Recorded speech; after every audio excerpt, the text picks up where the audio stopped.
Following is the 657th regular Arizona Racing Commission meeting held November 9th, 2017 at 1110 West Washington Street, Suite 250, Phoenix, Arizona 85007. Yeah, I know. It's 10. It's 10, right?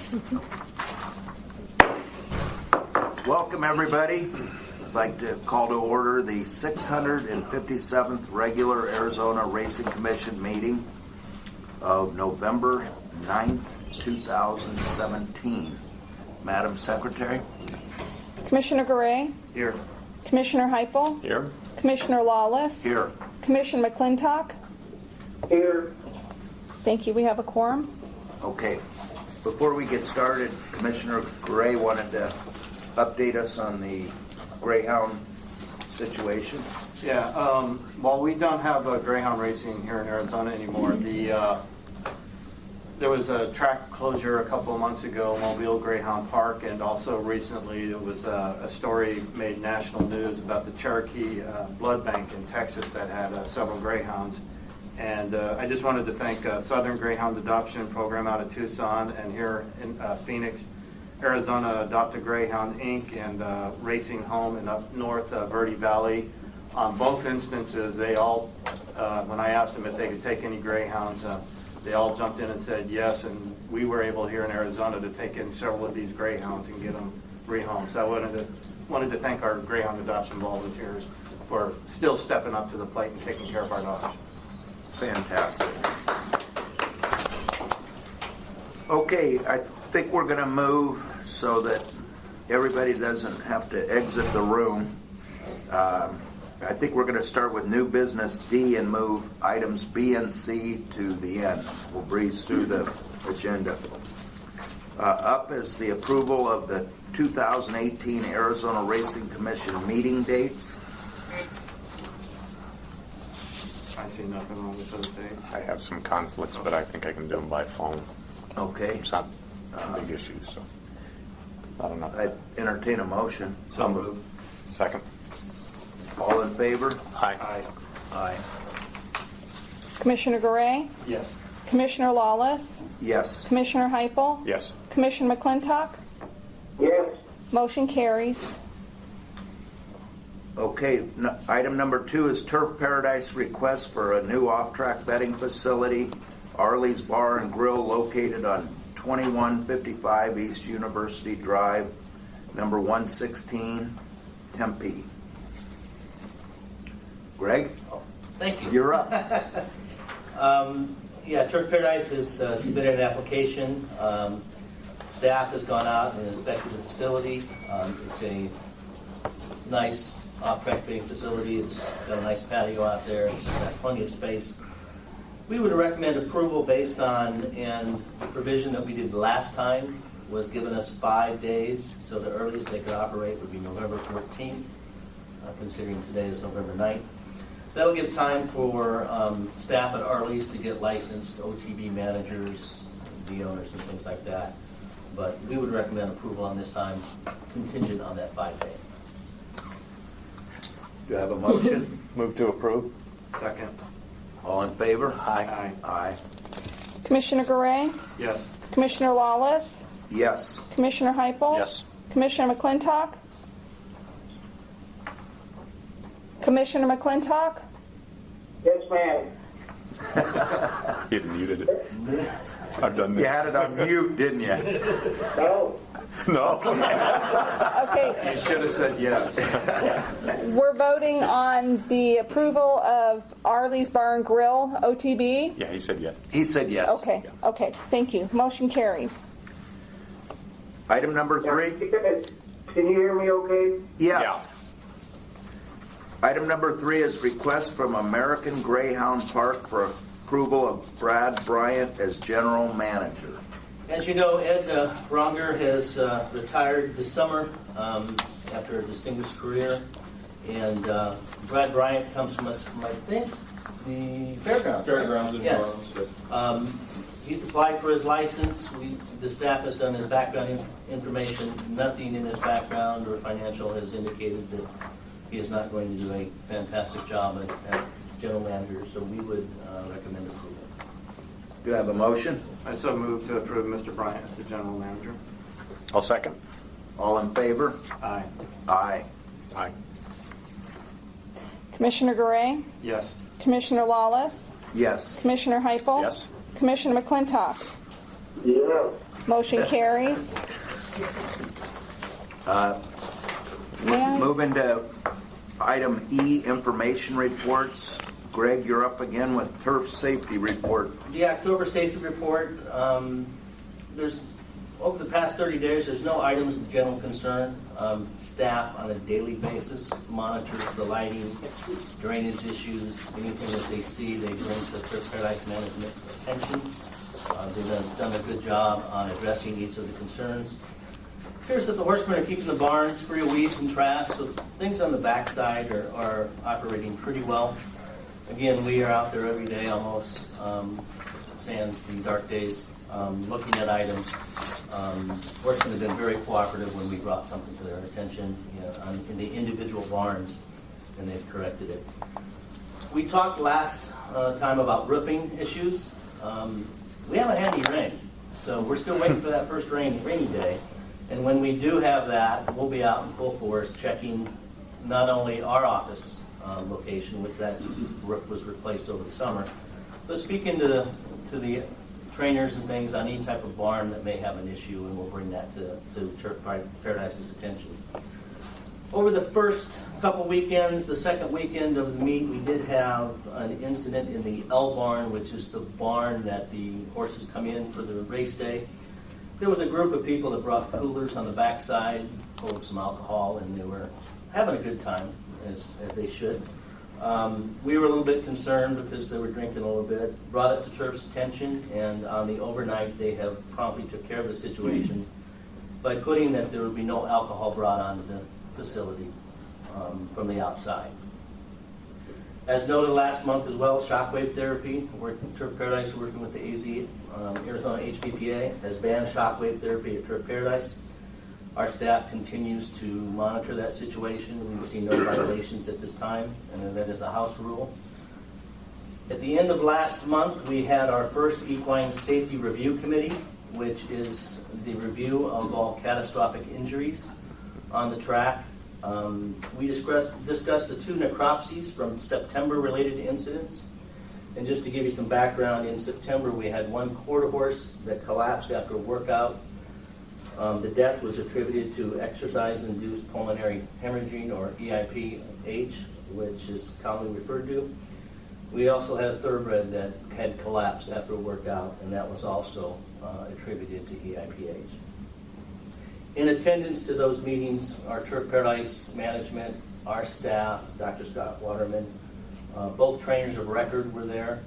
We had the private vets of both horses, as well as the stewards.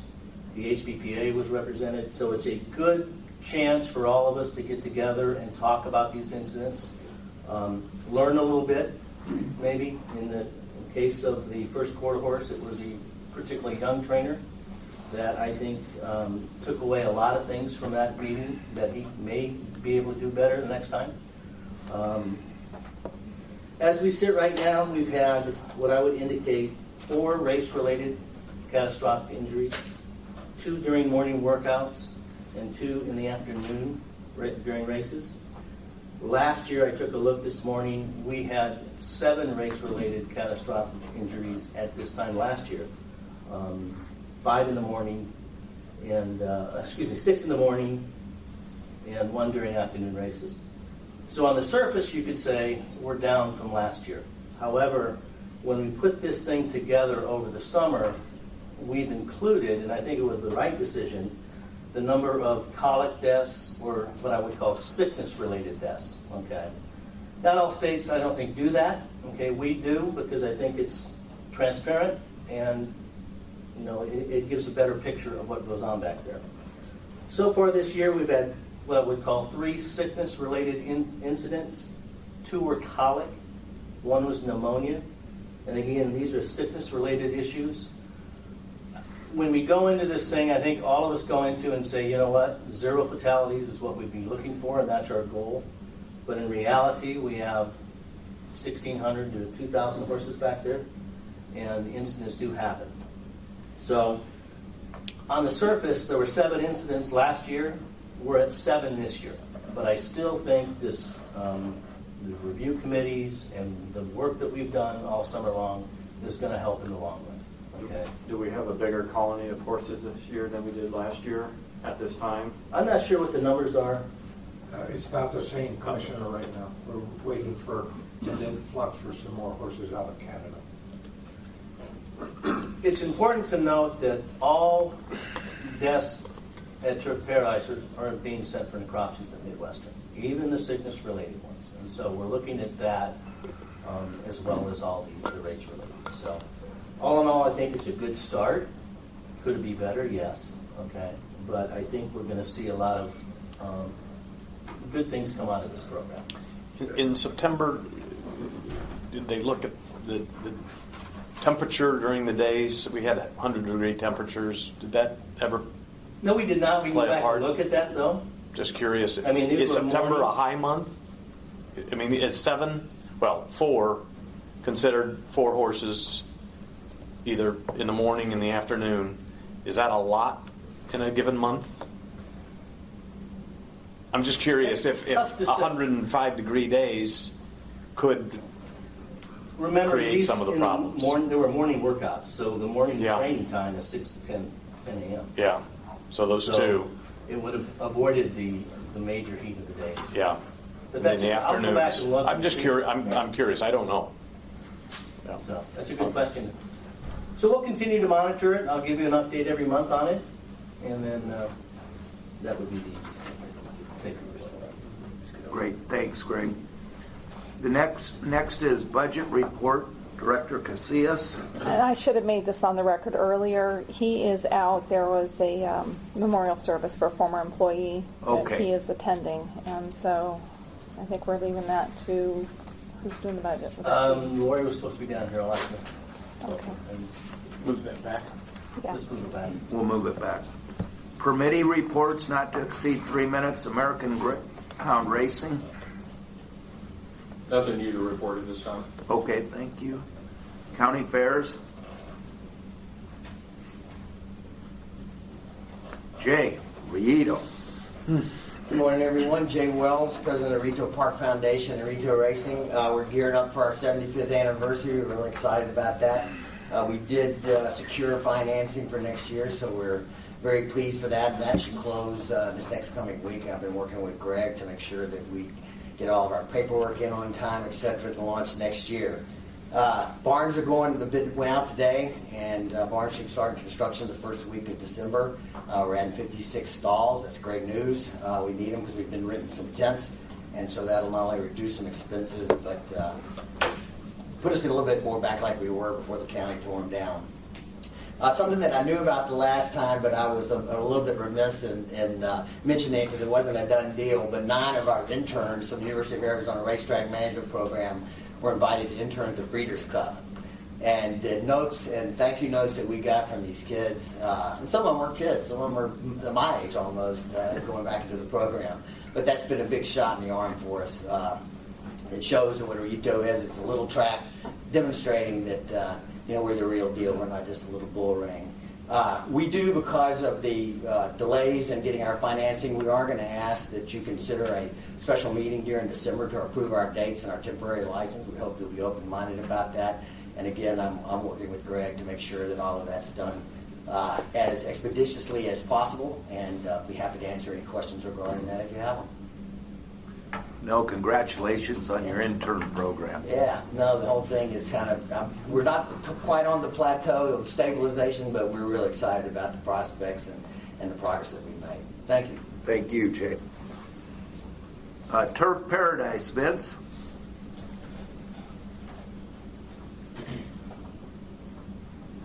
Vincent Francie, General Manager of Turf Paradise. Just to reiterate what Mr. Stiles had mentioned, I'm not aware of any other racetracks in America that are doing this type of program to have reviews of horses that suffer fatality at the racetrack, either through illness or through racing. And by meeting like we did, it was a 90-minute meeting. It was instructional in a lot of ways because have vets present, we can ask questions, because when you read in a CROPSI report, you understand the word, but how does it relate when a veterinary report says X? You understand the word, but you need the vets there to, what does this actually mean in terms of the horse? The goal is always going to be 0. Is that realistic? Probably not. The sport has inherent dangers, but as much as we can to take minimize those dangers to both horses and rider, I think is worth all of our efforts. So I want to compliment the department on this, because they were really the thrust behind it with the horsemen and management during the summer to get it to where we are today. Thanks, Vince. Greg, just a quick question on, with the RCI or the U of A program that's coming up in early December down in Tucson, is there a possibility to get this on the schedule to talk about what we're doing so others might be able to learn from us? I'm going to be going down to that conference, and that is the symposium. It's a great conference. If any one of you would like to go, I would encourage you to sign up. I can speak with Wendy down there at the U of A. I think it might be beneficial for others to hear what we're doing, and Yep. And they have already put their agenda together, so I don't think it would be a formalized agenda item, but certainly there's a lot of networking down there that goes on, so we'll field any questions. Great. Tucson Greyhound Park. Okay. Optional Industry Stakeholder Association updates, not to exceed 3 minutes. Arizona Counties Racing Association. Arizona Greyhound Association. he's not here. Okay. Arizona Quarter Horse Racing Association. Arizona Thoroughbred Breeders Association.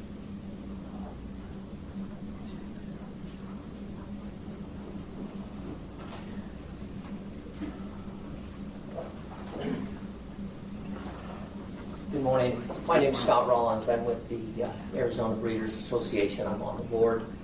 For our report, we just had our ATBA sale stakes that we have the sale for every year, and then we run the races here last weekend.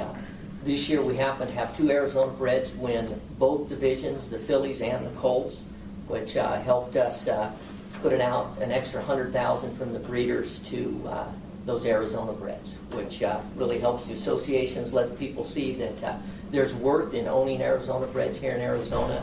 We have upcoming this month on the 17th the sellout at Horseshoe Park, where every year we have the sale. I believe we have just under 100 infants this year again. So we're looking forward to a bunch of nice Arizona breds coming into the racetrack and helping be part of the industry. Thank you. Thank you. HBPA. Good morning, Commissioners. Leroy Gussman with the Arizona HBPA. I just want to say that, we're off and running with the meet. Things have gone fairly smoothly so far, knock on wood. Had a great weekend with the Breeders' Cup, and as they mentioned, the sales stakes, I thought it was to have 2 $100,000 races and winners of that. We're looking forward to having a big Thanksgiving feed on November 22nd, if any of you want to join us, where we feed all the backside workers and a Thanksgiving dinner. Also, I want to say, Greg and I, we meet on a weekly basis every Tuesday morning at 9 a.m. and go over any issues that we have or that he has. And we've got great communication, and I just want to acknowledge that and let you know that we really appreciate that. Any questions? Thank you. Jay Core.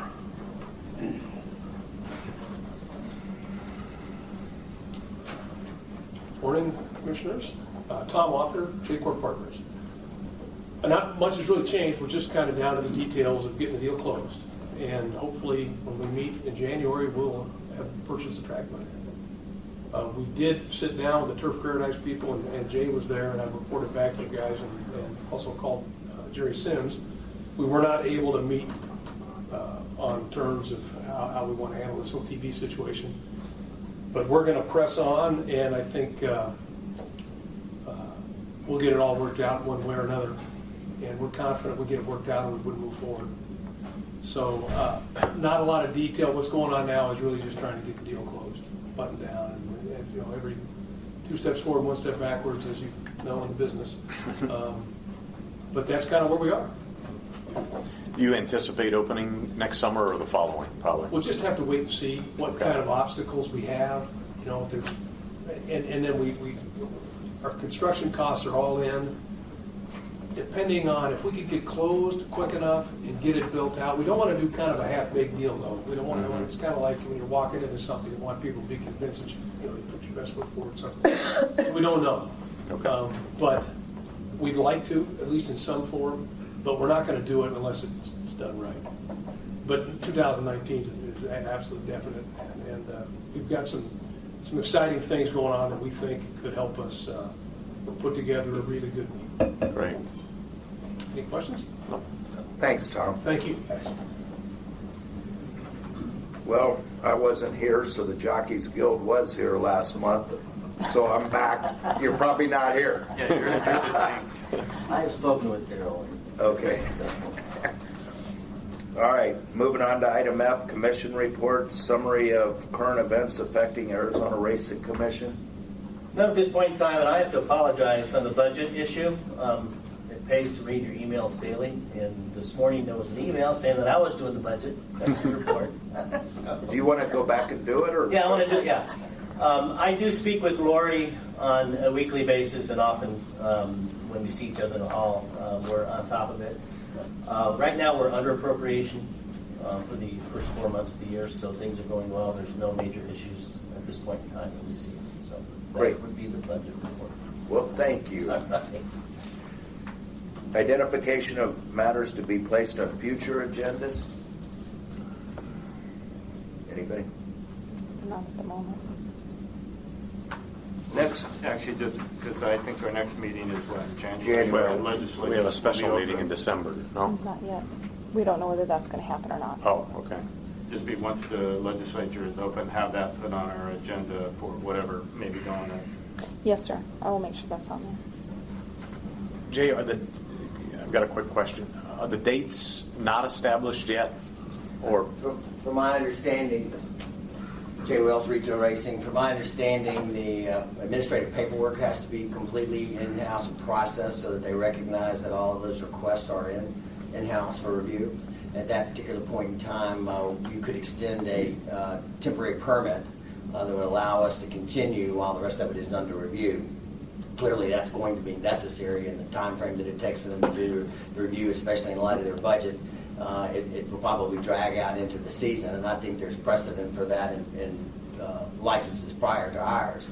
I don't think our permanent permit was approved until we were already some 14 months into our first year of operations. So I hope that's a technicality. But as far as my understanding, and Greg, please correct me if I'm wrong, the submission goes in, he has a few days to review it. He then can say that the administrative review is complete.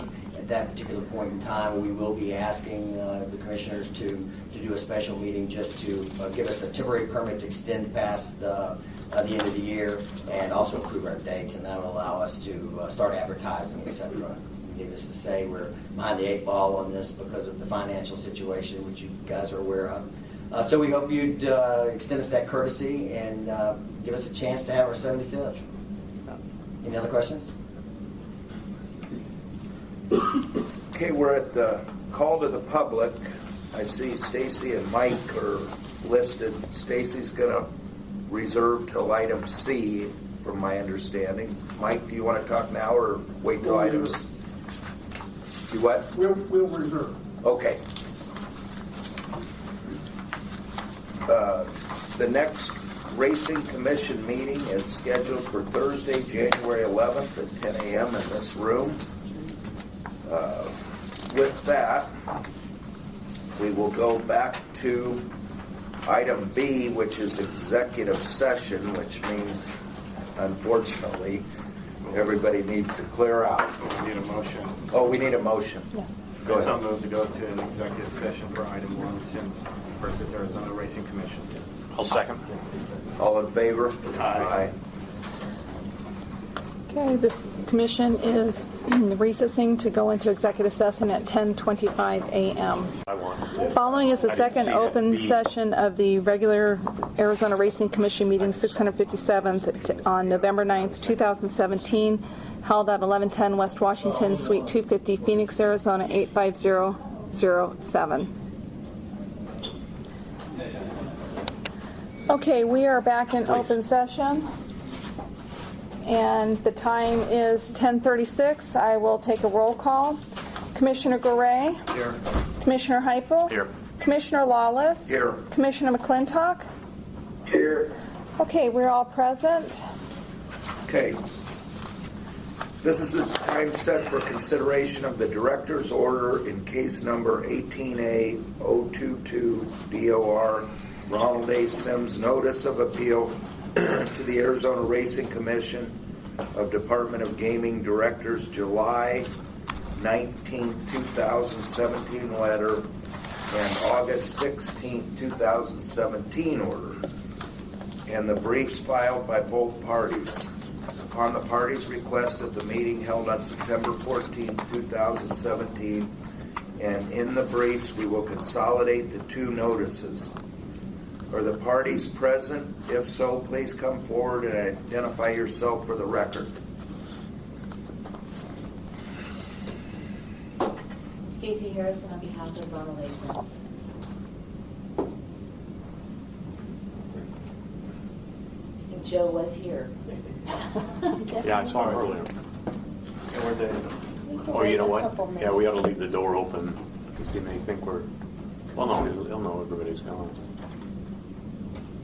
I don't think it's fair for me to start my argument without Oh, Joe no, being right, here. right. See if I can find him. It's just another set of lawyers not used to seeing. Yeah. There we go. Ah, perfect, thank you. If you could identify yourself. That you're, Joseph Kingfield, counsel for the Arizona Department of Gaming. okay, thank you. As a preliminary matter, I will ask all commission members to indicate that they have received and reviewed the briefs in the matter. I Commissioner have. Heupel. I have. Yes. Commissioner Gray. Commissioner McClintock. Yes. And I have as well. The commission will now hear oral argument from the parties on the director's July 19, 2017 letter and August 16, 2017 letter order. Each party will have 10 minutes. Since the appellant has the burden of proof in this matter, they shall go first. The commission will then hear from the state. The appellant will then be given time for a brief rebuttal. Stacy, I think you're up. I just had a quick question on the open to the public that they both signed up for. 2 people signed up. When will that? Is that after number This 3? is, Well, they want this to- is just it, I think. Well, because Michael Manning signed up as well Yeah, Mike signed. for 3. So when do we? I don't know when would we do that, Camilla, after? You could do it before her argument, or you can do it after argument. When would you guys like to do it? First of all, Stacey Harrison on behalf of Ron Sims. I would prefer to do the call to the public afterwards to see if there's anything additional to say than what I'm going to argue in the hearing. Our position is that Jerry Sims, who I presume Mike Manning will be speaking on, doesn't have standing in this appeal. Obviously, he can speak during the call to the public, but it's not part of the argument with respect to this hearing. Are you okay to go at the end? We agree. He Oh. agrees. Okay. You're on. Thank you.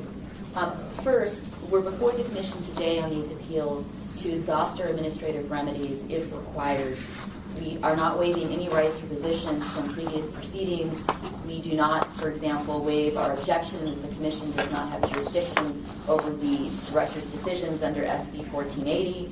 We don't waive our position that Ron does not need to have a license to have his partnership interest in TP Racing. However, those issues have yet to be legally decided by the court.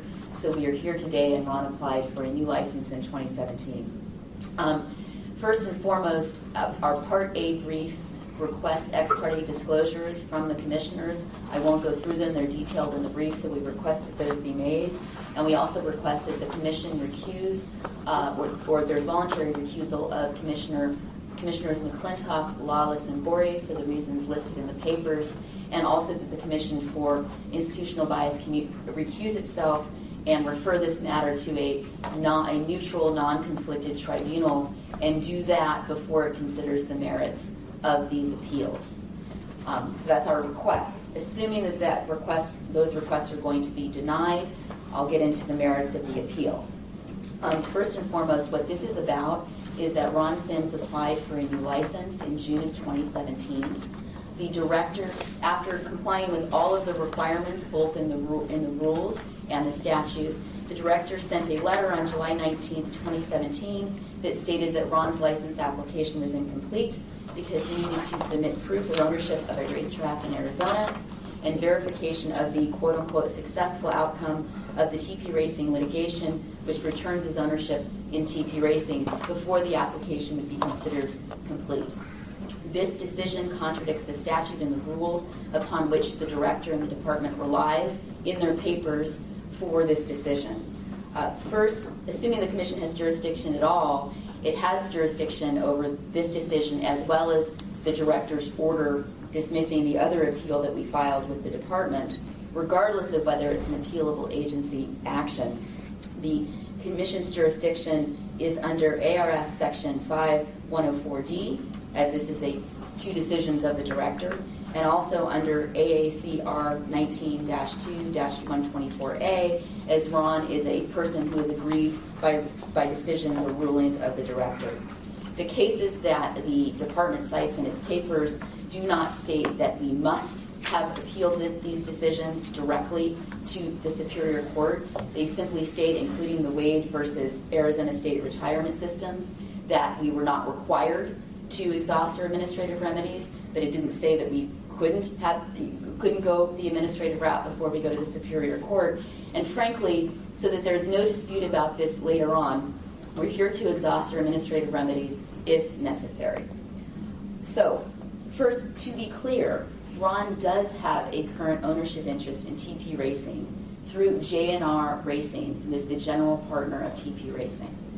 Ron, through his entity RASCD, is a 50% member of JNR. In our papers, we showed you a court order in which the court stated that it has yet to deem that JNR Racing was dissociated from TP Racing by way of a vote that occurred between the partners of TP Racing other than Ron and JNR. So technically, I mean, Ron still has an interest in TP Racing, so he still has an ownership interest. Stacy, what's the correlation between JNR and TP Racing? JNR is the general partner of TP Racing. Okay. It is by which there's management of TP Racing. Jerry is the 50% member and managing member of JNR, which makes him the managing member of TP Racing, the managing partner. Ron has a 50% ownership interest in JNR through his entity, RASCD, that gives him certain consent rights to non-day-to-day operations of TP Racing. When asked for proof of ownership by Rudy, did you guys supply him with that information of JNR? We spoke to Joe Kingfield, and I informed him about this over the phone, and then of course it's in our papers. So yes, that information was supplied. Okay. Second, even though the civil court has deemed that Ron's two limited partnership interests, the one he holds individually and through his individual trust, has been disassociated, this is an interim court ruling, we are also challenging in the civil court that ruling, also the disassociation itself as being invalid. So we are in effect applying to the court to get Ron's interests back or to invalidate the dissociations as if they never happened. In other words, as if Ron and his trust has remained limited partners since they were purportedly dissociated in January of 2014. So that is an ongoing battle in the civil court. So these interests are clearly ascertainable. Moreover, while there's been an interim court ruling that those interests have been disassociated, Ron still has economic interest in TP Racing because he has not been bought out of any of his interests. So he still has rights. He has, we contend, rights to books and records, etc. So just I wanted to set the table for you as to where the interests lie with TP Racing and Ron per the court's ruling. The statutes and rules upon which the department relies, ultimately, and I have a handbook for you that I passed out to all of you. If you look at Exhibit A, the statute upon which the department issued its license or issues its license is ARS 5107.01. And in B, it states, through the list of people who could be licensed, that they shall not participate in racing meetings without having first obtained and having in full force and effect a license. So what this statute says is that you need to get a license before you obtain or retain an ownership interest in a racetrack. Well, in a race meeting. We have the objection that that means ownership in a racetrack. But for the purposes of the argument here, what they're relying upon is a statute that states in order to participate in racing meetings, which the department says is an ownership of a racetrack, you need to have a license beforehand. If you go to tab B, these are the licensing requirements. And B, subsection B lists what an applicant specifically needs to do and what an applicant specifically needs to include in his application in order to be licensed. Ron undisputedly complied with all of these requirements.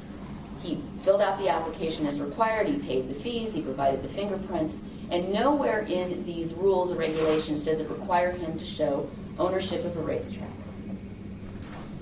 Also, on the license application itself, a statute is cited, if this is in tab C for you, ARS section 41-1030B, which states that a general grant of authority in the statute does not constitute a basis for imposing a license requirement or condition unless a rule is made pursuant to general grant of authority, etc. That means that you can't create new rules and regulations as to what needs to be in the license application. Here, the director and the department claim that they interpreted these statutes and these rules and that they have broad discretion to do so, to change the rule and essentially say, you now need to own something before you get the license. However, this is not an interpretation, it's a contradiction of what's required by the statute. And under the case law cited by the department, you can't be contrary to the law in your decisions, nor can you add new rules. You can interpret what's there, but you can't add new rules and requirements. So here the legislature has spoken, and what the director did here was not an administrative act. He made new rules and requirements specific to Ron. This is the definition of arbitrary and capricious. And I'm going to take a step back as a practical matter here, because ultimately, I suppose we could say, well, that's fine. You know, Ron is still applying to get his interest in the dissociation invalidated. We'll go to the court. We can say, well, in this license period, because we absolutely agree that every single license period is independent, and the director has the discretion in every license period to do what he wants to do in terms of licensing in conformance with the rules. So in other words, the fact that Ron in 2013 may not have been issued a license, although that's up on appeal, doesn't mean that he can't apply again in 2015 and get a license and apply again in 2017 and get a license. So we absolutely agree there's independent authority there for the director. But what happens? So I could go to court and say, well, guess what? We're going to invalidate the dissociation. Ron doesn't need a license in this current period until we get that invalidated, and then we'll go apply for a license later. So what's the prejudice to us? The prejudice, what if the director changes his mind?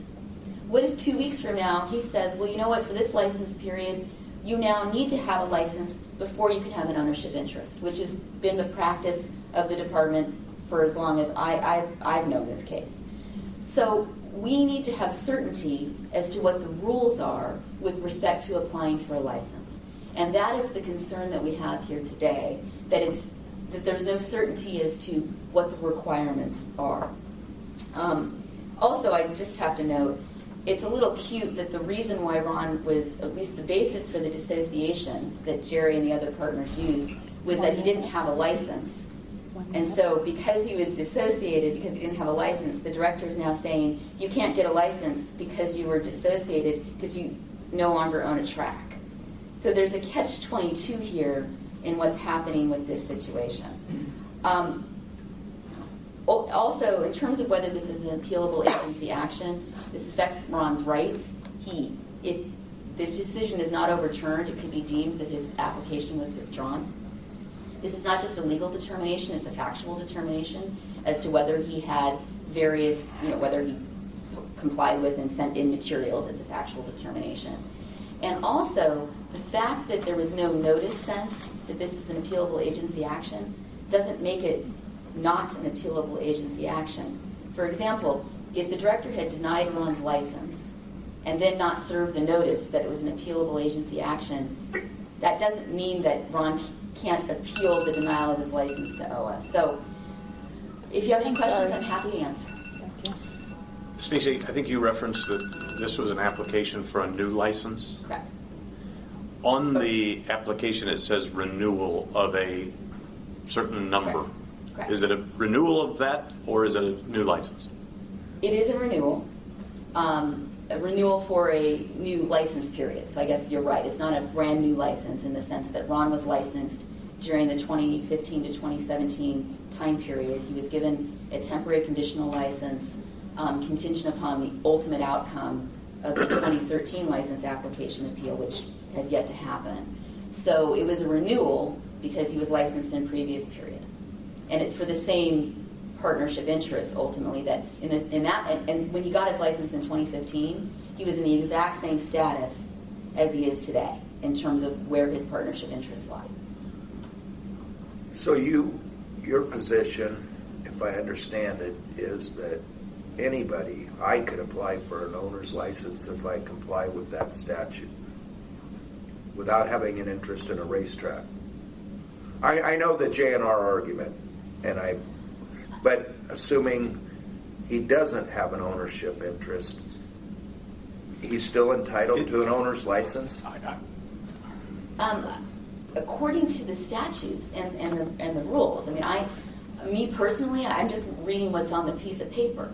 And the paper says, the statute that they're relied upon, assuming that you need a license at all to be a track owner, which obviously we dispute in other proceedings, then it says you need to have a license before you have your ownership interest. So that's what it says. And then there's specific requirements as to what that application needs to look like. And while it says you need to identify what type of license you're applying for, it doesn't state that you need to own a track before you get the license. Maybe for both sides, I know from my own personal experience, probably going back 19 years ago, I wanted to get a license to go onto the dog track, but I was told because I didn't have any interest in owning a kennel or working for a kennel or anything, I couldn't get a license. So we had to get one of the kennels to say I was their cool-out boy, and then I was able to get a license. So, and I still have no idea what a cool-out boy does. So, that was just from my personal experience, but I don't know if that was, factual, if that, could I have gotten one without having an interest in a race dog or a kennel? Maybe this is a question for Greg. What is the precedent for, I know it came up last meeting, I think, with J-Corps, that they couldn't get licensed even conditionally until they closed on the track. We have been we've been consistent in the fact that in terms of J-Corps, in terms that they have to have ownership of the track to be able to apply. So the standard can be applied differently on different situations by the commission or by the department? Since I've been here and since we have been at the division gaming, it's been consistent. It's been consistent that we have required ownership. Was there a time? I cannot speak for anything before. I can tell you in 2000, when TP Racing was proposing to buy the track, both Ron and Jerry received licenses, I believe, in April of 2000, before the transaction closed in June. Prior to the acquisition. Prior to the acquisition. And the position that the department has taken with respect to Ron, at least for his 2013 license application, was that you need to have a license before you can participate in racing meetings, meaning to have the track ownership. And that's frankly the basis on which he was voted to be dissociated. So that was the position of the department, at least with respect to Ron and TP Racing in 2013. If the position of the department had been what it is today, there would not have been a basis for his dissociation from the partnership. Question on, is it JNR Racing? JNR? Yes. Tell me, I didn't follow the ownership interest that Ron has. Explain, he has an ownership interest in JNR. What ownership does JNR have, I guess, in the racetrack? JNR Racing is the general partner of TP Racing. There is a general partner, which is JNR Racing. Jerry Sims has don't quote me on this, 55% limited partnership interest individually. In TP Racing? In TP Racing. Ron, but JNR doesn't own the racetrack. JNR has... TP Racing owns JNR has an approximate 1.5 to 2% actual ownership interest in TP Racing. Again, don't give me I don't have the chart in front of me, so it may be a little bit more or a little bit less. So their ownership interest is 1 or 2%. Mm-hmm. Jerry owns 55% or so as a limited partner. Ron, between himself individually and his trust, owns approximately 32% as a limited partner, with the caveats that I told you before. And then there are 3 minority limited partners, as we refer to them, each of whom own about 3 to 4% each. Okay. But the management of TP Racing is through JNR Racing, even though it only owns a couple of percentage, because none of the limited partners have management rights. Not even Jerry as a limited partner, a majority limited partner, has management rights. He has the ability to manage the racetrack through JNR Racing, the way it's set up, and Ron's consent rights came through his ownership. And JNR Racing is a 50-50? It's a 50-50 between Jerry and Ron. It gets a little complicated. RASCD, who is Ron's company, is the 50% member of JNR Racing, and Ron is the sole troll of that entity. Got it. Jerry's 50% membership is individual in JNR. Now, I will tell you, because I have a feeling Mr. Manning will get up here, he will dispute that JNR hasn't been dissociated. He will claim it has been by this vote, but the court has not deemed that dissociation to be valid. Is that helpful? That is. And you'll have rebuttal time. Well, I have one more question. If the department had granted a license, my guess is Jerry would then be before us arguing that the license should have been denied because of the ruling of this body from a year ago. So my thoughts was a year ago, or October, when we did our final ruling, that we probably would never see you guys again until after the Superior Court. Although we're not bummed to see you again. I mean, with that ruling that we did last year, I was a little, it's like, how are we here again? Why was there a license applied for when we, the commission, had denied it? And our thoughts were we were waiting on the Superior Court. We're in agreement with the department that each license period is independent. So your decision was with respect to Ron's November 20th, 2013 license application, which was for the time period from November 20th, 2013 through June 30th, 2015, that license period. That's what's up on appeal in Superior Court. Ron then is required every license period to reapply.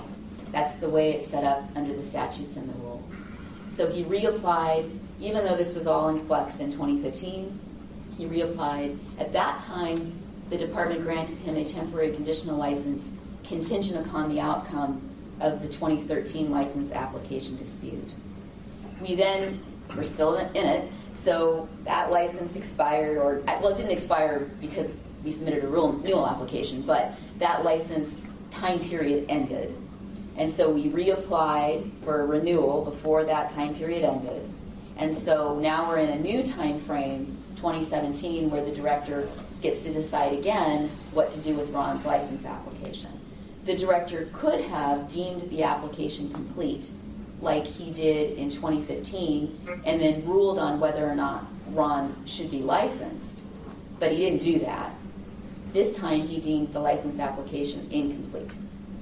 Yeah, I mean, he didn't deny Ron a license. That's he correct. asked for additional information on ownership.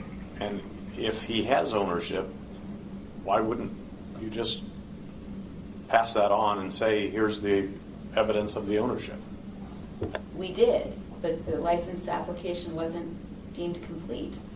I mean, we provided that information to Mr. Canfield, and Was that in our package? I didn't see that. so, well, if you look at, I have to get the exhibit number. There's a decision by the court. I have 84 pages and don't remember reading any of that.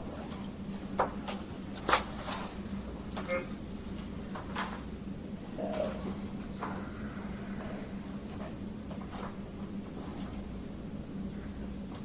And I know we're past time, so. Well, but we're asking. She You're had 10 asking. minutes, but we're asking questions. So- Council. as part one of the exhibits to our brief, and I just have to find that.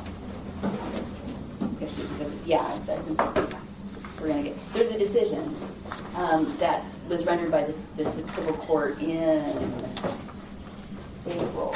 I'm sorry, I should have had this. And that was submitted with the license, or that was submitted after He Director requested Casillas requested it? Yeah. I didn't send the actual order to Joe. I just told him about it. And part of the issue was that J&R only owns 2%. So if you look at the letter, the July 19th, 2017 letter, 10%. it says it has to be more than 10%. And we have proof that J&R still is not dissociated, but there's a court order that the other two the other two interests that Ron owns have been at least dissociated as of now.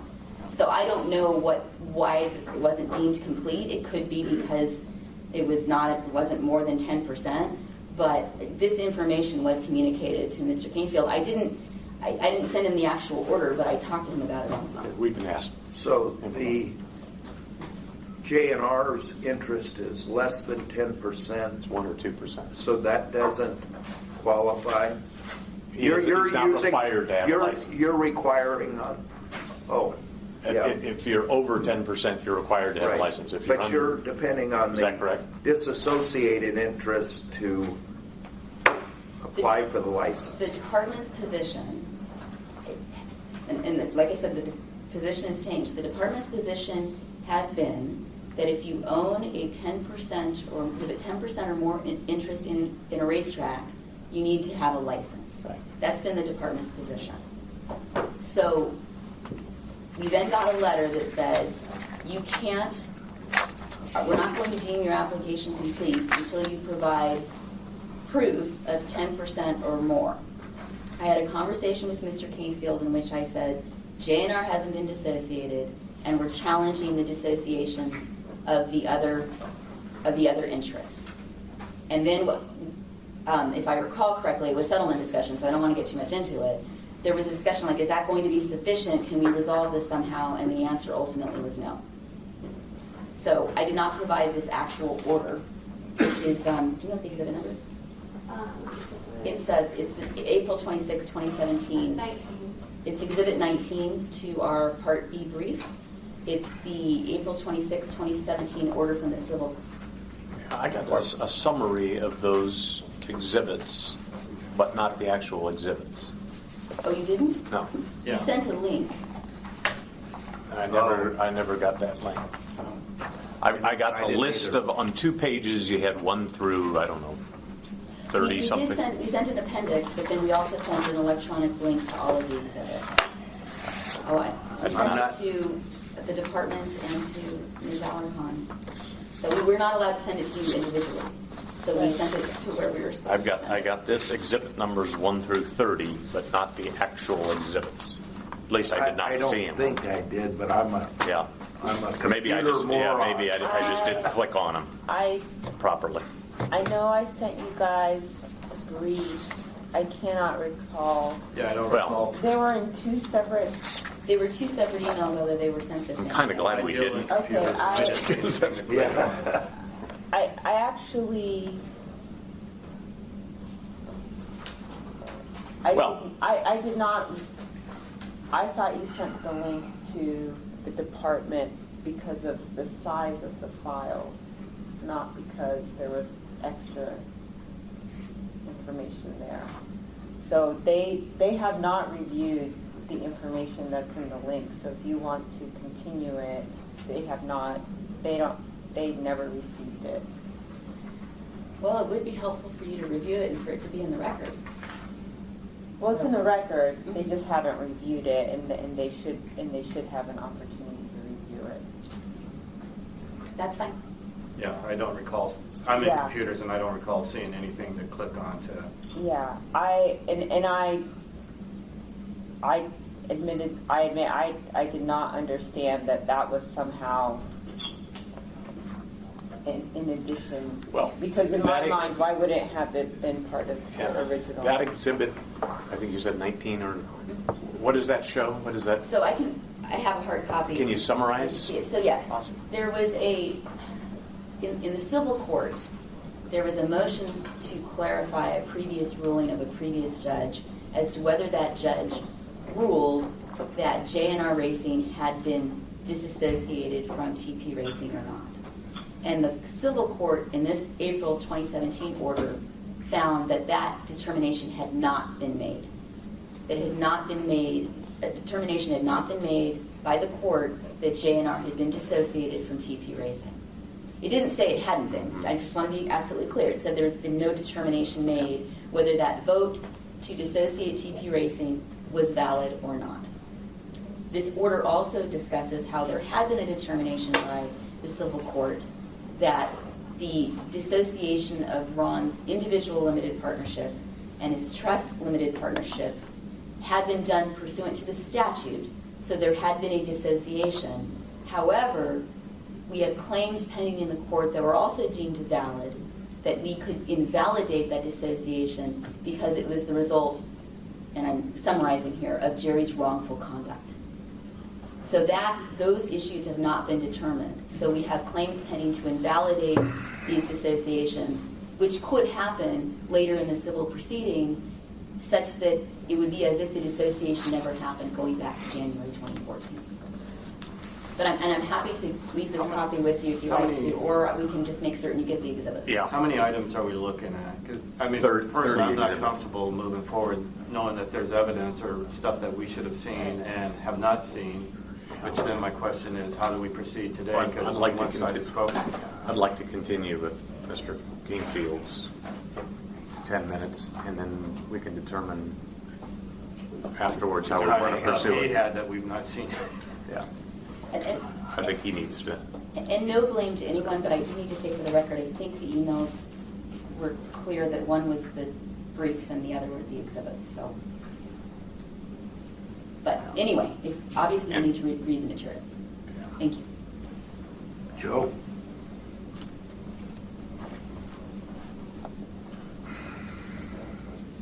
Thanks, Stacy. Mr. Chair, members of the Commission, Joe Kingston on behalf of the Arizona Department of Gaming, sorry. I get confused too on what's what. When I started this, I was counsel for the Arizona Department of Racing. So let me start by, I'll do the best to manage my time effectively. We briefed this issue. I think stand by everything I put in the papers. I think adequately explains the department's position in 10 pages. If you have any questions, I'll go through basically what I see as the issue here, and I'll try to address some of the issues that were just raised. Well, first is the department does not take any position on Mr. Smith's request for ex parte recusal. the ex parte. Joe, could you speak up to the tab bit? I'm sorry, Mr. Manning. There's no mic. There's only a mic to the camera. Okay.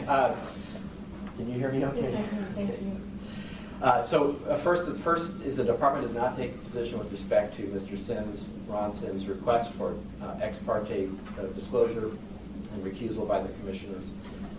Just to put that on the record. Secondly, I guess we probably should talk about this issue about ownership interest and whether or not that was disclosed, because I see this matter, this case, is largely it's a procedural case to some extent.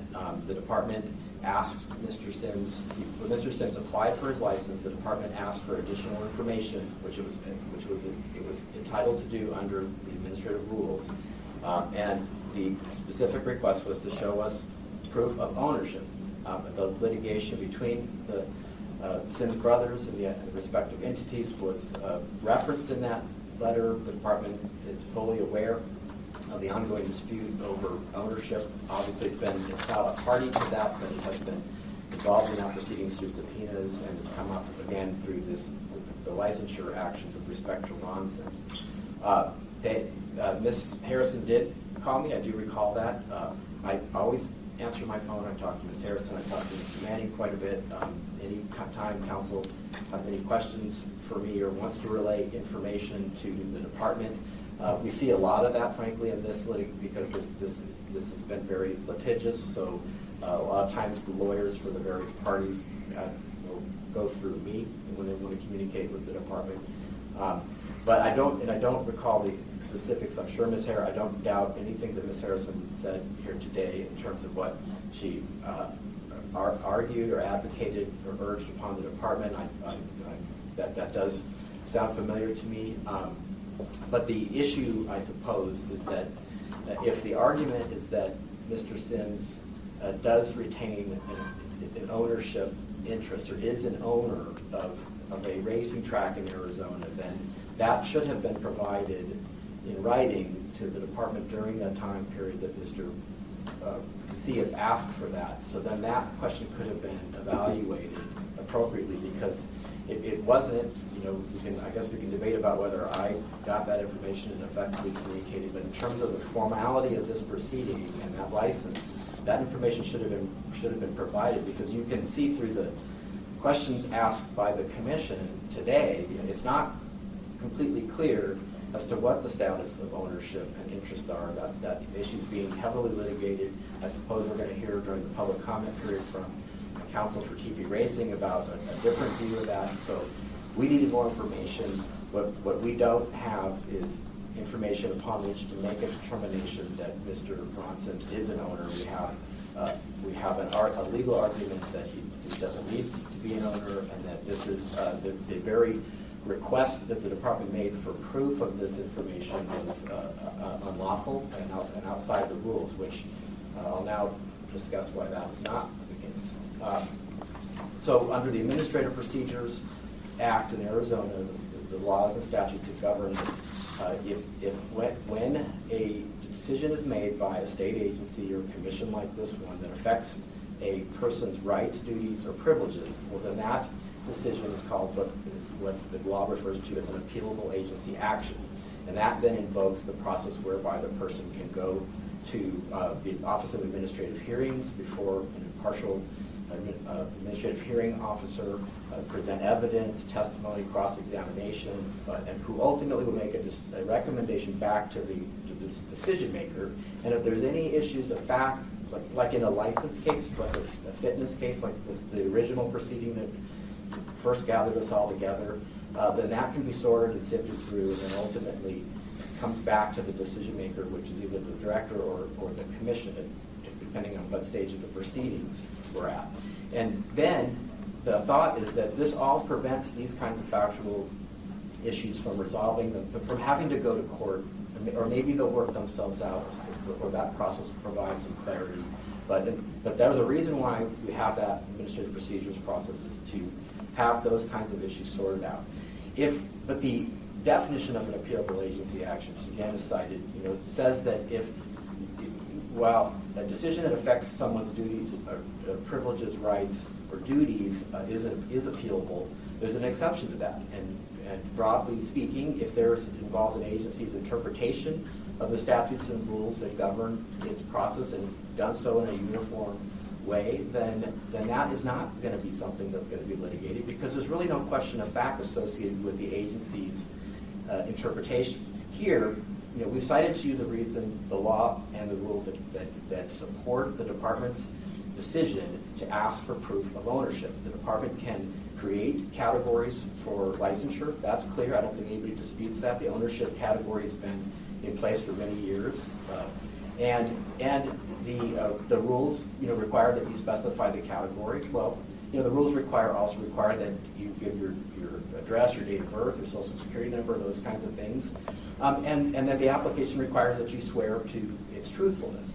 So the department will probably most of the time rely on the avowalment at the end of the application, subject to any kind of investigation and review of that information. But the law or the statute doesn't prevent the department from asking for that information up front.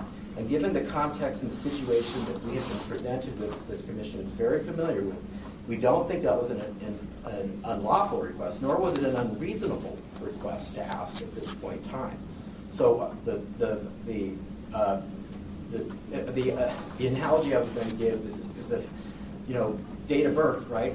If somebody's applying for a jockey license and there's some question about whether or not that person is the age that's listed on the application is accurate, well, there's nothing that prohibits the department from asking for that person to present a birth certificate.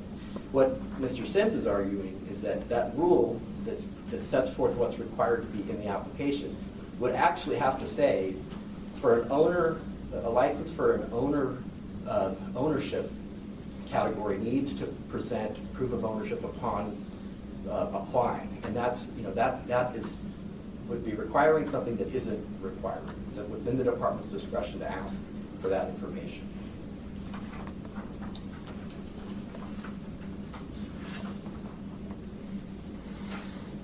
In our papers, we talk about the discretion and the deference that's generally granted to an agency. That's not dispositive, of course, and we acknowledge we're not denying that the department may have in the past allowed someone to apply for a license without showing proof of ownership, but we have a very different situation. We have effectively a new agency.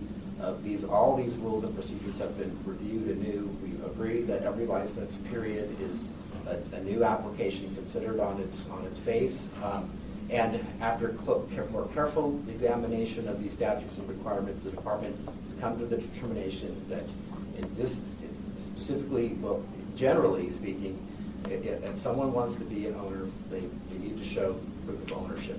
And in terms of the statute that Ms. Harrison referenced that says you shall not participate in a racing meeting without first having obtained a license, well, the important words in that statute are participate in a racing meeting.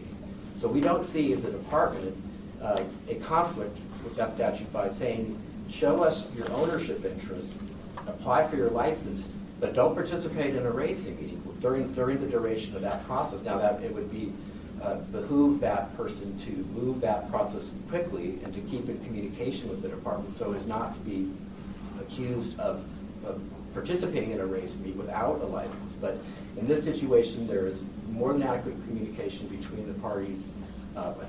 We think at bottom, this department's decision to ask for this additional information was within the statute, within the rules.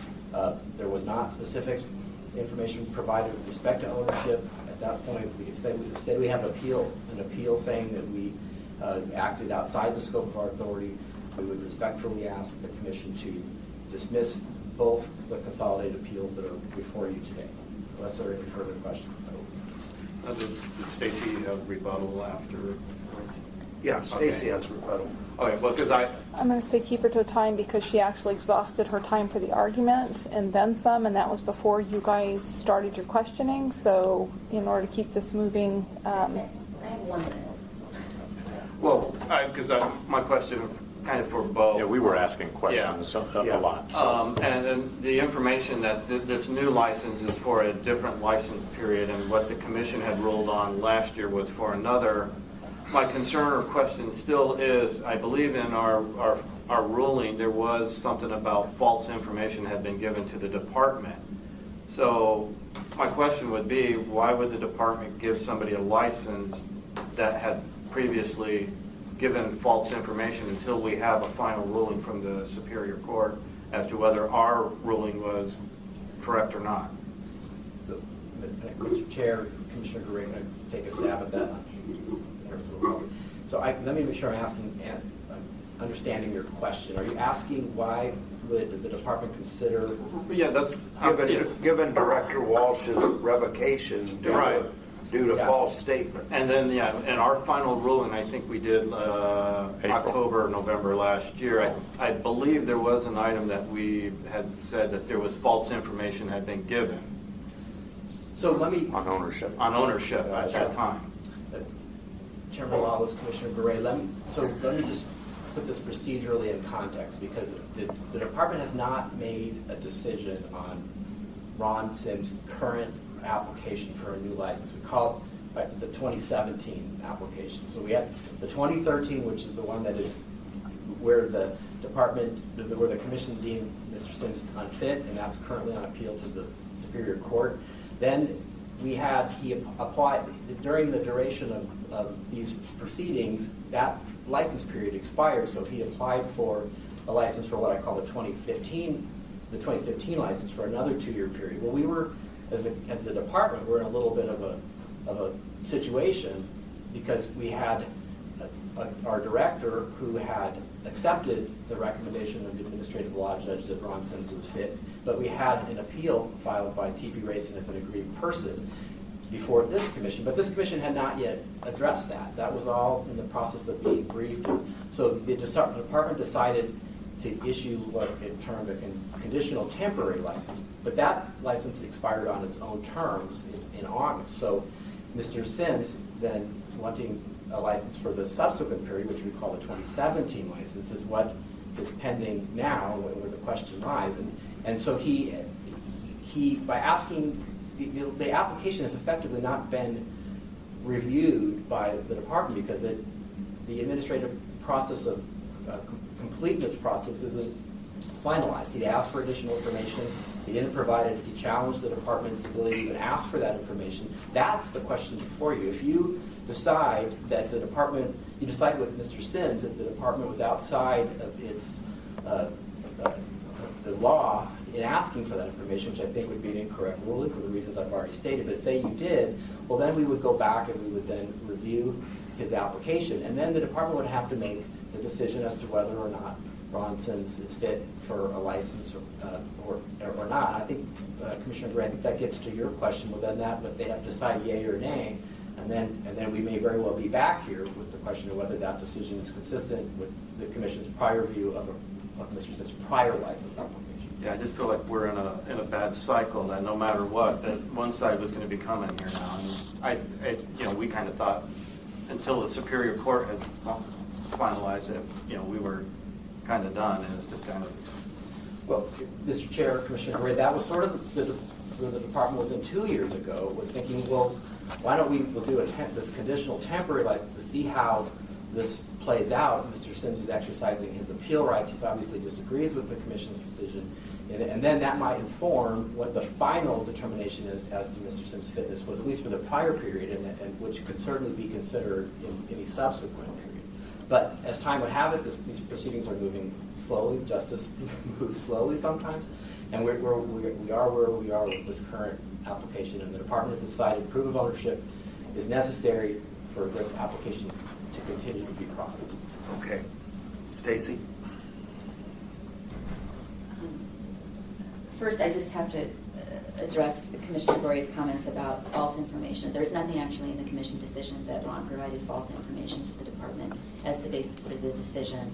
It actually sits, whatever the decision says, sits on its own. We had allegations that Jerry Sims and his agents provided false and misleading information to the department that led to the notice of denial. So I just want to make certain the record is clear there. I guess I was referring to Director Walsh's revocation of his license, in which Director Walsh asserted that he provided false information on ownership of Bruin, on Director several. Walsh's notice of denial, which if it had been a revocation, we wouldn't have been dissociated. So, but yes, there were allegations in Director Walsh's notice of Yeah, denial. I just wanted to clarify regarding that there were prior issues. Well, allegations. Yes. Allegations. Yes. With respect to this issue, if we had provided information in writing to the department, the result would be any different. The July 19th letter didn't just require us to show some ownership interest in the racetrack. It required Ron to show more than a 10% ownership interest, which, given the fact that JNR only owns 1% to 2%, we couldn't do. And it also required showing documentation verifying the successful outcome of the litigation, which returns your ownership of TP Racing. We couldn't provide that either. So I want to make clear, it's not as if we had provided this Exhibit 19, it would have solved these problems. It doesn't make any difference. So I don't want to make it seem like, well, we didn't do it, and so now we're here for nothing. But that was my impression when I talked to Mr. Kingfield, that given what I laid out to him, that if I had provided that in writing, it wouldn't have made a difference. And in fact, he got back to me and said the director's not going to change his mind. This could have been resolved in a different way. There is a procedure once an application is deemed complete to ask for further information. And at that point, until that further information is provided, the application remains in abeyance. But by deeming the application incomplete, under Rule AAC R19-2-106 D3A little 3I, the application is deemed automatically withdrawn after 15 days. That's why we're here. If it was simply more information and the application was held in abeyance, then there wouldn't be an issue, and we could wait potentially until Ron wins the TP Racing litigation and gets his interest back or has the dissociation invalidated. The reason we're here is that we have an application that without this appeal process may be deemed withdrawn. And so yes, the department can certainly ask for additional information after it deems the application complete, but not before. Thank you. Mike? What did Stacy have? Well, We probably have to do it outside of this. yes, we have to do it outside. On a call to the public. Yeah, Okay. yeah, we have to somehow resolve item B. No, and then, C. C. I'm sorry, item C. But we don't have all the information. Right, so you we don't can't. have- We could continue to the January. Yeah, Yeah. yeah. If council's okay with that. Well, I'm just curious, what in the 30 exhibits is... Is that two files there, the 30 exhibits, or? I hope not. Tell me Let it's address not. that. Some of the exhibits to brief A are what you have seen beforehand. They're all of the motions to recuse and for ex parte disclosures. But in order for that to be part of the record of this appeal, we had to file it with our briefing here. Okay. The exhibits that are attached to Part B are much thinner and smaller and go to the merits of this appeal. And I could give you the number range, I just don't have it in front of me at the moment. Yeah, I just personally would love to see it before we. Have you seen the list of the 30 exhibits? Yeah. I had that, but I didn't have the actual. I asked whether we need to resend. I'm asking council, should we resend the electronic file for you to forward, or do you have it? I probably have it. I imagine I have it. I do have it. Okay. I have downloaded the documents into our Okay. system in our folder. And you can send those to us, Cassie. I will do my best. Okay. Depending on the size. In your spare time? Oh, no. I In the, can get it done. yes. All right, so we can resend the link if anybody needs. No, I have the link. Would we be able to get it by the end of the week? I can work with my IT to make sure that it is done by the end of today. I think if we don't have it by at least Monday, then at least let Stacy know so she can get it back or get it to us again.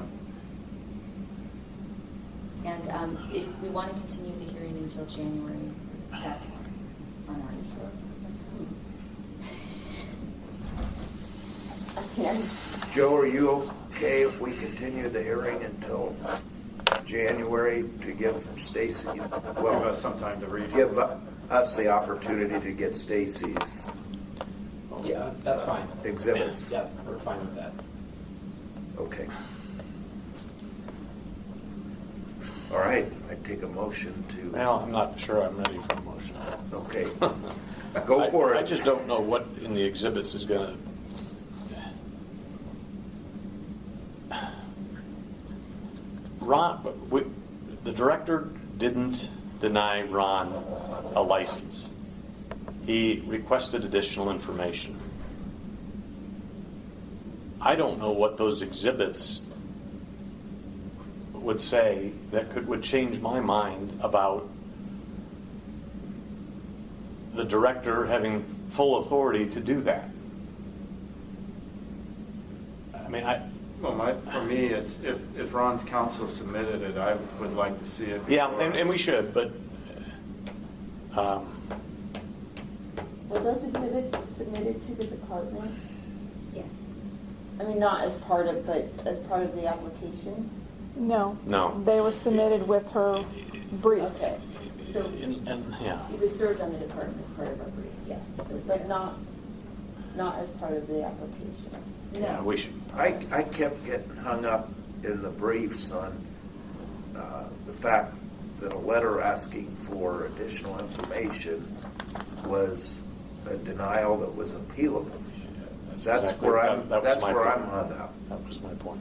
But I know the two parties have Joe, different views of that. Give me. I think you had a definition for an appeal. What is it called? An appealable action. Appealable action. Appealable, Mr. Chair, Commissioner Heupel, appealable agency action is defined in Title 41. I can give me a minute. Rights, for duty, that. and you said something Yeah, else. and I think what essentially it says, if an agency or commission, government body makes a decision that affects somebody's duties, rights, or privileges, like I do know that those three words are important, then it is an appealable agency action. But it's the second sentence in that definition which is important for this dispute, and that is the exceptions to that, where the legislature, when drafting that provision, they didn't want to make every single decision made by a state agency that had, but for that decision could have an effect on someone's duties, rights, or privileges appealable. Otherwise, every single decision that the entity makes will be before the Office of Administrative Hearings, and they've got a lot of work. So that, I think that exception was trying to define, to draw the line between what truly is an appealable agency action versus just a decision, a uniform interpretation of law to the policies and statutes that govern an agency. And I really do think this is a perfect example of that, because you have a license decision which involves questions of fitness or questions of fact. That clearly does affect someone's rights and privileges and would be heard as it has been. But this is just an interpretation of whether the department can ask for additional information with respect to an ownership category. That's not the kind of decision that would normally land in the Office of Administrative Hearings. Now, it's not that they're without a remedy. I mean, they can go to court and ask for that.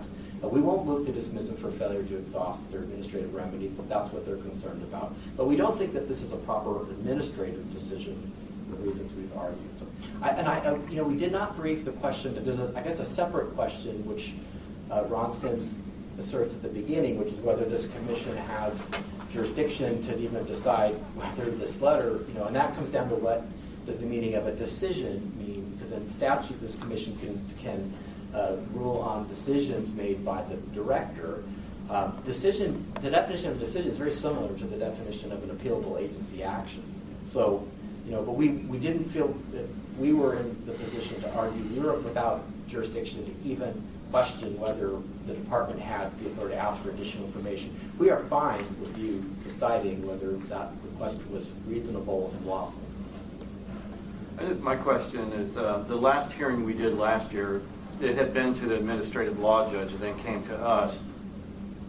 Why didn't this go to the administrative law judge and then to us? Why? It seems like it just came straight to us. That is the heart of the issue, because I believe Ron Sims feels like this decision to ask for additional information was a quote appealable agency action, which would have given him the right to request a hearing before the administrative law judge, which would have held a hearing if there's any witnesses, I don't see any witnesses or fact issue here. It's a question of law. So that the administrative hearing officer would have ultimately, I suppose, decided that question, which would have just been a recommendation back to the director, whether to accept, reject, or modify that decision. We think that the way that the statute was written, the definition of an appealable agency action was such that if it's purely a question of interpretation involving the procedures governing an agency, especially licensure procedures, then that should not be burdened. We should not be burdening the Office of Administrative Hearings with that question when if they really think it's wrong, which obviously we disagree, then they can bring that question to the Superior Court. They're not without a remedy on that issue. Stacy. Sorry. Whether or not this is an appealable agency action is irrelevant as to whether you as a commission has jurisdiction to hear this matter. We did two different appeals. We did an appeal to the department to take it to OA, and we did a direct appeal to the commission because this is a decision or a ruling under 5104D. Ultimately, I'm going to cut through the chase here. If your decision is to either uphold the director's decision or anything adverse to what the remedy that we're requesting, we are going to appeal to the Superior Court. So if it's, as Joe said, we should do ultimately, or we have the right to do. So I as a practical matter, ultimately, if the decision is going to be adverse in one way or the other, this is going to go to the Superior Court.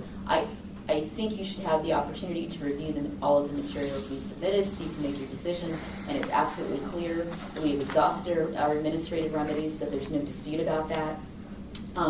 But that's where it's going to end up unless we get the remedy that we're seeking. So the request for additional information, you're calling an appealable decision? It was the determination that the application was incomplete is what's the appealable issue. The director ruled that the application was incomplete because we did not provide certain information. It wasn't that the director ruled the application was complete and we'd like some additional things in considering their license. That would be a very different story. But he ruled that it was incomplete and such that triggering a statute or a rule that the application was automatically withdrawn, which would have left Ron without a remedy in applying for a license. Now, that hasn't happened yet because it's all up on appeal, so it hasn't been deemed withdrawn yet, but that's why we're here today. I think I'm ready to make a motion that we postpone this until the January meeting after we've had a chance to review the 30 exhibits, which we were not able to review. Is there a second? I'll second that. All in favor? Aye. Aye. Did we lose Jay? We'll find out. No, you haven't lost me. Commissioner Gray? Yes. Commissioner Lawless? Yes. Commissioner Heupel? Yes. Commissioner McClintock? Yes. Okay, motion to continue to the January meeting carries. Well, no, there was the, I don't know what Stacy called them, A, B, and C, or 1, 2, and 3. Part A, Part B. Would we be able to go after call to the public, go into executive session just to talk about those 3 items with council before the January meeting? Oh, yes. You could go into executive session at any time. Yeah, let's I mean, do you want to do it after? go in? Yeah. Call to the public. Okay. Okay, we're at a call to the public. Mike? Questions? Mike Manning on behalf of TP Racing. There was a serious misrepresentation made to the commission during the oral argument, and there were several, but one important one. I thought it was important because several of you asked questions. Ms. Harrison said that J&R Racing had not been dissociated from TP Racing. That's flat out untrue. On January 28th of 2014, the owners of the limited partners voted to dissociate J&R Racing. J&R has been dissociated for over 3 years now, and it's never been reversed by a judge. Stacy was correct in one narrow respect, and that is that a judge who was looking at a prior judge's ruling that said J&R was dissociated ruled that his ruling wasn't clear to her that J&R was dissociated. But she didn't say that it wasn't dissociated, didn't say that it was, it just wasn't clear. But what is clear is there was an absolute dissociation of J&R Racing over 3 years ago. And if you look at the public records today, J&R is not a general partner, J&R is not an owner. The public records of the state of Arizona, the records of TP Racing, show that TP Racing was dissociated. I'm sorry, the J&R was dissociated by statutory authority and by procedure approved by the statute. So to stand here and say that J&R wasn't dissociated and try to wiggle a ownership interest from that is absolutely untrue. Thank you. Stacy had signed up to. 10 seconds. Maybe.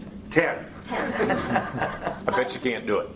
There was no misrepresentation to you. I told you that the court had not ruled one way or the other whether J&R was dissociated. I knew that Mr. Manning would take the position that the vote dissociated J&R. The court has not determined whether that dissociation was valid or not yet. So there was no misrepresentation. Okay. I make a motion to adjourn the meeting. Well, we got Did you want to go into executive session? Oh. Yeah. Okay, we adjourn the meeting and then go into executive? No. Oh. No. It's got That's to be true. part of the meeting. That's true. I make a motion that we go into executive session. I'll second it. All in favor? Aye.